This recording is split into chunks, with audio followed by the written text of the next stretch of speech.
হঠাৎ সেওতা কেন আলোচনায়? যে গুজবে প্রাণ গেল 34 অভিবাসীর।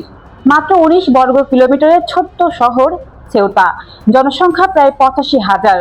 কিন্তু গত 24 ঘন্টায় এই ছোট্ট শহরে প্রবেশের চেষ্টা করেছেন প্রায় 60,000 মানুষ। সমুদ্রের সাথে এবং সীমান্তের প্রাচীর টপকে ইউরোপে ঢোকার চেষ্টায় অন্তত 34 জন অভিবাসন প্রত্যাশীর মৃত্যু হয়েছে।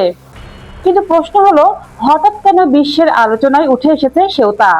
উত্তর আফ্রিকার মরক্কোর উপকূলে অবস্থিত সেওতা ভৌগোলিকভাবে আফ্রিকায় হলেও এটি স্পেনের একটি স্বায়ত্তশাসিত অঞ্চল। পাশের মেলিলার সঙ্গে সেওতায় আফ্রিকা ও ইউরোপের একমাত্র স্থল সীমান্ত।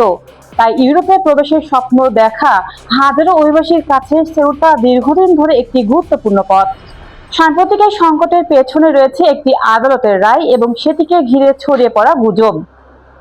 স্পেনের সুপ্রিম কোর্টের এক রায়ে বলা হয়, সমুদ্রপথে সেউতা বা মেলিলায় প্রবেশ করা ব্যক্তিদের সঙ্গে নিয়মিত অভিবাসন প্রক্রিয়া অনুসরণ করতে হবে।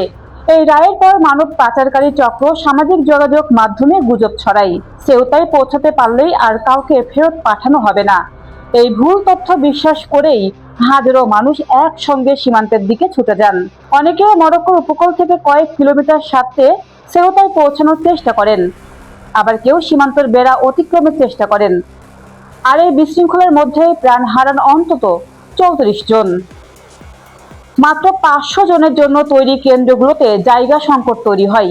শিশু ও পরিবার সহ অনেক মানুষ খোলা আকাশের নিচে অবস্থান নিতে বাধ্য হন। পরিস্থিতি নিয়ন্ত্রণে স্পেন সরকার সীমান্ত এলাকায় অতিরিক্ত পুলিশ ও সেনা মোতায়েন করেছে। স্পেনের প্রধানমন্ত্রী পেড্রো সানচেজ ঘটনাস্থল পরিদর্শন করে সীমান্ত নিরাপত্তায় জরুরি পদক্ষেপ নেওয়ার কথা জানিয়েছেন।